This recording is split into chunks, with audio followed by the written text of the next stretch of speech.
बिस्मिल्लाहिर्रहमानिर्रहीम अस्सलाम वालेकुम। हमने वेक्टर एनालिसिस शुरू किया था, ठीक है, जिसका आज लेक्चर नंबर 3 है। हम इसका चैप्टर नंबर 3 पढ़ रहे थे वेक्टर के अंदर, ठीक है, और क्वेश्चन नंबर 13 तक हमने कर लिए थे। आज हम क्वेश्चन नंबर 14 से स्टार्ट करेंगे। तो आइए देखते हैं कि सबसे पहले क्वेश्चन नंबर 14 हमारे पास है क्या। तो क्वेश्चन नंबर 14 है हमारे पास कि अगर आपके पास एफ़ और जी दो कंटिन्यूस फंक्शन हो T is equal to T naught पे, ठीक है, यानी दो फंक्शन है, दोनों कंटिन्यूस हैं। हमने प्रूव करना है कि दोनों का सम जो है वो भी क्या होगा, कंटिन्यूस होगा। किसके ऊपर? T is equal to T naught के ऊपर। तो सबसे पहले ये देखते हैं कि कंटिन्यूस फंक्शन होता क्या है। तो फॉर एग्जांपल उसने कहा है कि हमारे पास फंक्शन कंटिन्यूस है, एफ़ फंक्शन जो है वो कंटिन्यूस है।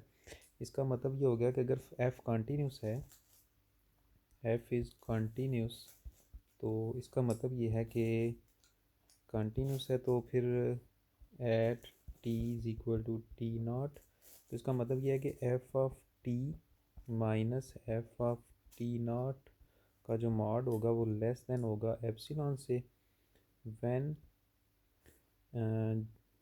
T minus T naught mod जो है वो लेस देन होगा किसी डेल्टा से, ठीक है। ये कंटिन्यूस फंक्शन की डेफिनेशन होती है कि कोई भी फंक्शन जो है वो कंटिन्यूस है किसी पॉइंट के ऊपर, वो टी नॉट के ऊपर कंटिन्यूस है, तो उसके लिए हमें पता है कि ये कंडीशन हमारे पास होगी। इसी तरह हमें पता है कि जी जो है, यानी कि जी फंक्शन जो है वो भी कंटिन्यूस है, तो इसका मतलब g of T minus ji of T naught का जो मॉड होगा वो लेस देन होगा एप्सिलॉन से, व्हेन एवर, वही बात कि टी माइनस टी नॉट का जो मॉड है वो लेस देन क्या होगा, डेल्टा से। We have to show that, we show that कि जो F of T plus G of T जो है वो भी क्या है, कंटिन्यूस है। किसके ऊपर? टी नॉट के ऊपर। जो फंक्शन है, यानी हमने इन दोनों का सम शो करना है कि ये सम जो है ये भी क्या है, कंटिन्यूस है टी नॉट के ऊपर। तो इसका मतलब हमें शो करना पड़ेगा कि, देखें, हम देखें क्या करते हैं कि अगर हम क्या करें कि हमने शो करना है F of T plus G of T minus F of T naught plus G of T naught का मॉड, इसको हम कंसिडर कर लेते हैं। ये इसके ऊपर ब्रैकेट यूज़ करते हैं, इसको हमने कंसिडर किया, ठीक है, ये बात हमने अभी कंसिडर कर ली है।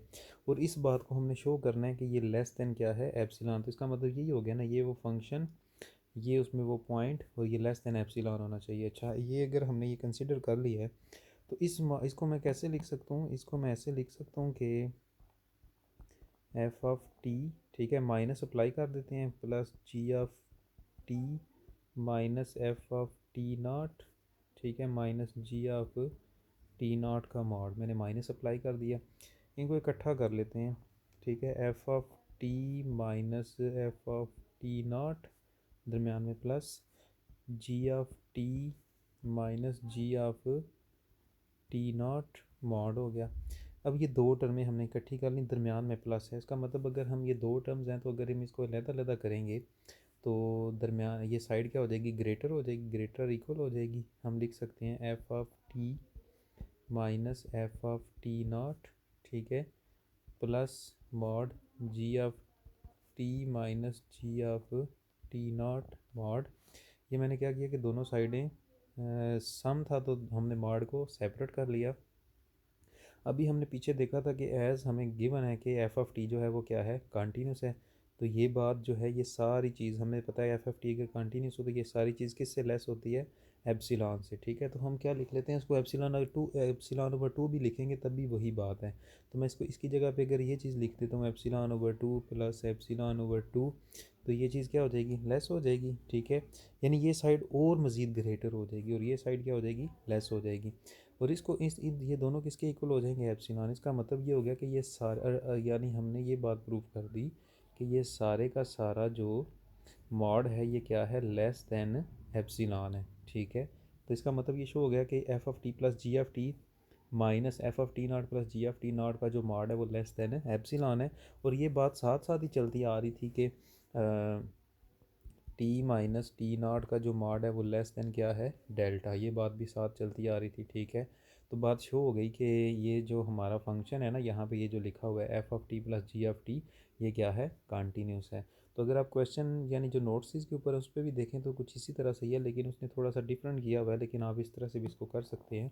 फॉर एग्जांपल यहाँ पे किया हुआ है कि उसने कहा है कि एफ ऑफ टी और जी ऑफ टी दो कॉन्टीन्यूस फंक्शन है, तो इसका मतलब ये एफ ऑफ टी कॉन्टीन्यूस है तो ये बात होल्ड करेगी, जी ऑफ टी कॉन्टीन्यूस है तो ये बात होल्ड करेगी।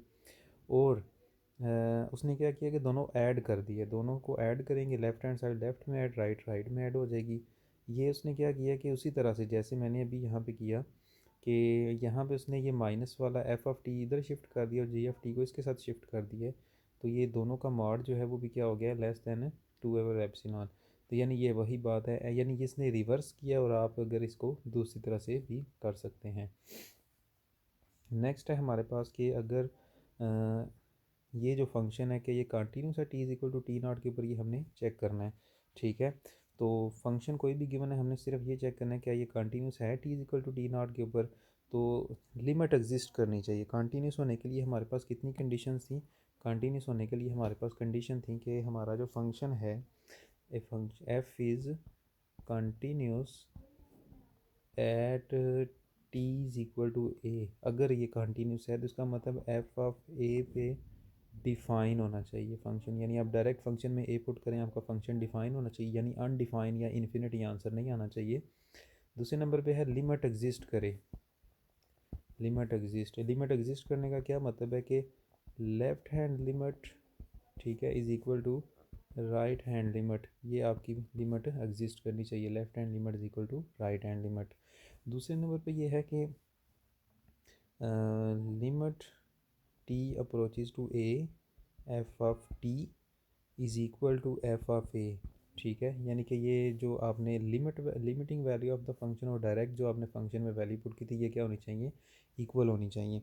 तो अगर आपने कंटिन्यूटी चेक करनी है तो आप सिर्फ ये चीज़ भी चेक कर सकते हैं, ठीक है, क्योंकि अगर ये चीज़ आप चेक करेंगे तो उसमें ये पहली दोनों बातें ही शामिल हो जाएंगी। तो कोई भी फंक्शन जो है वो कंटिन्यूस होगा अगर उसके ऊपर ये बात होल्ड कर रही है, ठीक है। तो left hand limit is equal to right hand limit होनी चाहिए, और ये बात, और अभी अभी जो हमने क्वेश्चन किया उसमें तो हमने ये बात प्रूफ नहीं की, हमने तो उससे थोड़ा सा डिफरेंट किया। अगर आप ये देखें ना, इसका मतलब क्या है, मैं आपको समझाता हूँ कि ये एफ ऑफ टी की लिमिट ले रहे हैं हम, ठीक है। ये टी अप्रोच कर रहा है ए को, यानी कि एग्जैक्ट ए के इक्वल नहीं है, यानी कि उसकी लिमिटिंग वैल्यू है। इसका मतलब ये जो फंक्शन है इसमें हम ये लिमिटिंग वैल्यू लगाते हैं तो कोई ना कोई आंसर आता है। ये भी इसका एग्जैक्ट आंसर नहीं है, ये भी इसकी लिमिट है, यानी कि लिमिटिंग वैल्यू है। लिमिटिंग वैल्यू का मतलब ये है कि इनके दरमियान ये इसकी अप्रोचिंग वैल्यू है। अप्रोचिंग वैल्यू का मतलब है इसके वेरी नियर है, ठीक है। यानी इसमें थोड़ा बहुत डिफरेंस तो होगा, और डिफरेंस हम कैसे निकालते हैं, हम उसको ऐसे लिखेंगे कि F of T minus F of T naught, ठीक है। यानी कि यहाँ पे अभी मैंने ए लिखा हुआ है, एफ ऑफ ए, इनका जो मॉड है यानी कि जो डिफरेंस है, यानी जो इसमें यानी जो फ़र्क है, ठीक है, वो क्या होना चाहिए, लेस देन एप्सिलॉन। एप्सिलॉन कोई वेरी स्मॉल नंबर है, epsilon is very small number, ठीक है, epsilon very small positive number, ठीक है। तो उससे भी ये क्या होना चाहिए, लेस होना चाहिए। तो ये होती है कंटिन्यूस की कंडीशन, ठीक है। तो आगे नेक्स्ट हम देखते हैं कि क्या ये फंक्शन कंटिन्यूस है। तो उसने लेफ़्ट हैंड लिमिट ली है, तो राइट हैंड लिमिट लिया, ऊपर प्लस से डिनोट कर रहे हैं और ऊपर नेगेटिव से डिनोट कर रहे हैं।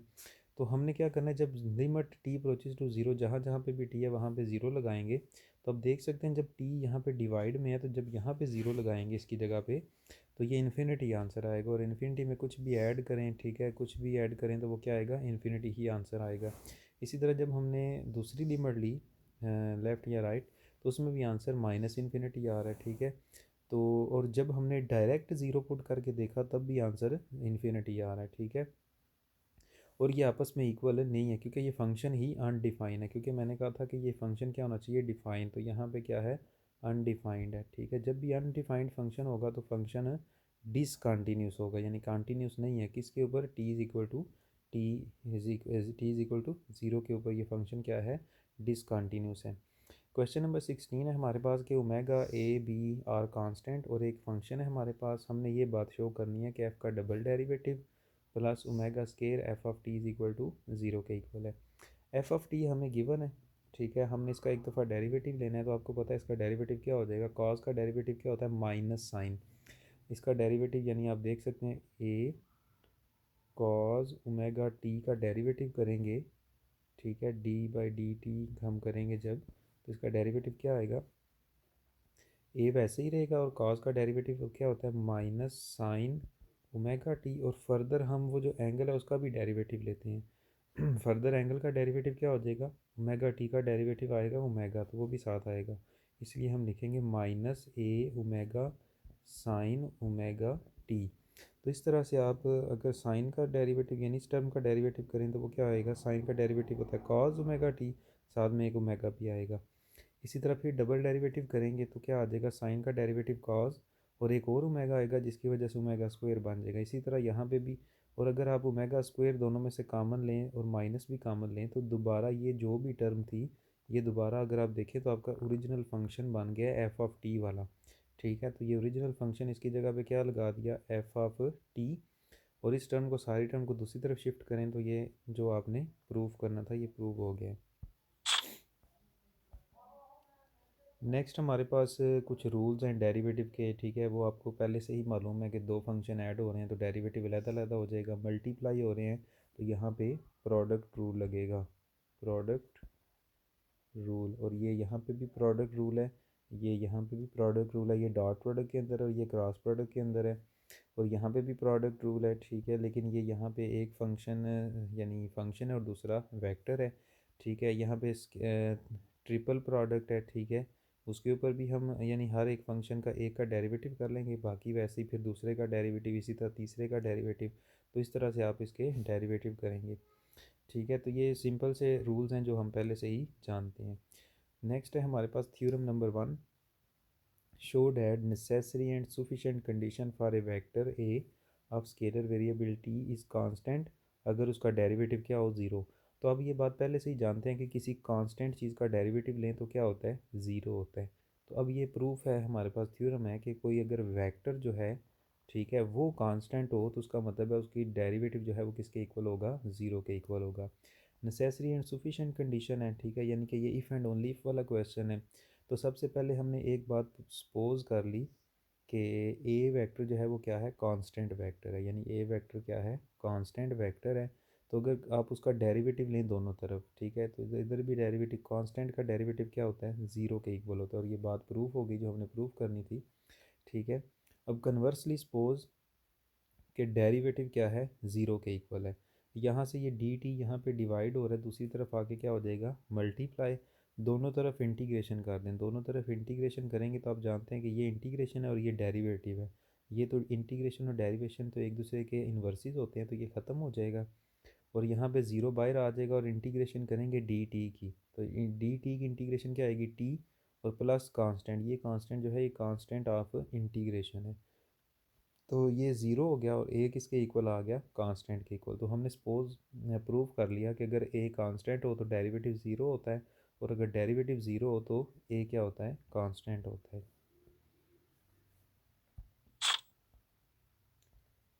इसी तरह नेक्स्ट थ्योरम नंबर 2 है, show that necessary and sufficient condition for a vector A of scalar variable T to have constant magnitude. अब हमने क्या शो करना है कि जो वेक्टर है ए वेक्टर, उसका मैग्नीट्यूड जो है वो क्या होगा, कांस्टेंट होगा। तो उसकी कंडीशन क्या है कि ये बात जो है ये ज़ीरो के इक्वल होगी, यानी ए के डेरिवेटिव के साथ डॉट प्रोडक्ट जो है वो ज़ीरो के इक्वल होगा। तो सबसे पहले एक बात हमने सपोज कर ली कि ए की मैग्नीट्यूड क्या है, कांस्टेंट है, यानी ये मैग्नीट्यूड कांस्टेंट है। दोनों तरफ स्केयर कर लें तो कांस्टेंट का स्केयर भी क्या होता है, कांस्टेंट। ठीक है, तो इसका मतलब ये हो गया कि हमें ये भी पता है कि ए डॉट ए करें तो किसके इक्वल होता है, ए मॉड का स्क्वायर। यानी आप ये कह सकते हैं कि सेम वेक्टर का डॉट प्रोडक्ट जो होता है वो उस वेक्टर की मैग्नीट्यूड के स्केयर के इक्वल होता है। ठीक है, और अगर सेम यूनिट वेक्टर का डॉट प्रोडक्ट हम करें तो वो किसके इक्वल होता है, वन के इक्वल होता है। लेकिन ये सेम यूनिट वेक्टर नहीं है, यहाँ पे ये जो वेक्टर यूज़ हो रहे हैं। तो ए डॉट ए किसके इक्वल है, कांस्टेंट के इक्वल, अभी हमने यहाँ से देखा। ठीक है, और ए डॉट ए हमारे पास कांस्टेंट के इक्वल है, तो दोनों तरफ डेरिवेटिव कर लें। इधर कांस्टेंट का डेरिवेटिव क्या हो जाएगा, ज़ीरो, और इधर जब डेरिवेटिव करेंगे तो प्रोडक्ट रूल लगेगा। पहले ए का डेरिवेटिव ए वैसे ही प्लस ए वैसे ही और ए का डेरिवेटिव, ये ए का डेरिवेटिव जो होता है ये डॉट प्रोडक्ट जो होता है ये कम्यूटेटिव होता है, ठीक है। तो कम्यूटेटिव रूल अगर आप लगाएंगे तो ये बन जाएगा, यहाँ पे भी बन जाएगा आपके पास a dot d a over d t plus a dot d a over d t. तो ये टू टाइम बन गया, इसलिए two a dot d a over d t हो जाएगा, टू इधर आके क्या हो जाएगा, ज़ीरो हो जाएगा। तो इसका मतलब यही चीज़ हमने प्रूव करनी थी कि अगर हमारे पास जो वेक्टर है वो कांस्टेंट मैग्नीट्यूड का हो, ठीक है, यानी उसकी मैग्नीट्यूड क्या हो, कांस्टेंट हो, तो इसका मतलब ये होगा, क्योंकि ये देखिए मैग्नीट्यूड किसके इक्वल है, कांस्टेंट के इक्वल, ए डॉट ए किसके इक्वल होता है, मैग्नीट्यूड का स्केयर। तो इसकी जगह पे फिर हम क्या लगा देंगे, कांस्टेंट लगा देंगे, और इसी को हम आगे लेके चलें। अब कन्वर्सली सपोज कि ये दोनों, ठीक है, यानी ये डॉट प्रोडक्ट ज़ीरो है, ये सपोज कर लिया हमने, ठीक है, और ये चीज़ इसके इक्वल होती है। ये भी हम नेक्स्ट किसी क्वेश्चन में प्रूव करेंगे कि a vector dot d a vector over d t जो होता है वो किसके इक्वल होता है, सिंपल ए और D a over d T.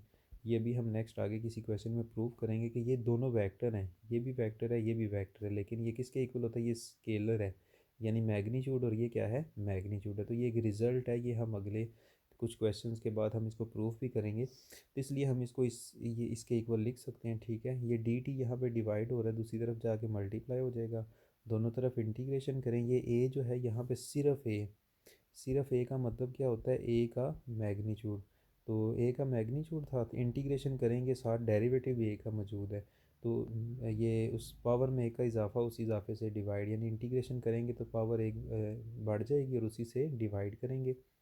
यहाँ पे इंटीग्रेशन क्या आ जाएगी, टी, और प्लस क्या आ जाएगा, कांस्टेंट ऑफ इंटीग्रेशन। ये कांस्टेंट आ गया, जब स्क्वायर रूट करेंगे फिर भी कांस्टेंट रहेगा, तो यहाँ पे ये बात प्रूव हो गई कि जो मैग्नीट्यूड है ये किसके इक्वल है, कांस्टेंट के इक्वल है। तो इस तरह से हमने प्रूव कर दिया कि अगर ये डॉट प्रोडक्ट ज़ीरो हो तो मैग्नीट्यूड किसके इक्वल होती है, कांस्टेंट के इक्वल होती है, और अगर कांस्टेंट मैग्नीट्यूड हो तो ये डॉट प्रोडक्ट जो होता है ये क्या होता है, ज़ीरो के इक्वल होता है। तो इसी तरह हम नेक्स्ट आगे मूव करते हैं। ये थ्योरम नंबर 2 था। थ्योरम नंबर 3, तो थ्योरम नंबर 3 हम नेक्स्ट वीडियो में करेंगे, तो तब तक आप इनको समझें, अच्छे तरीके से इनको सॉल्व करें, ठीक है। अगर कोई कन्फ्यूजन हो तो आप पूछ सकते हैं। Thank you very much. अल्लाह हाफिज़।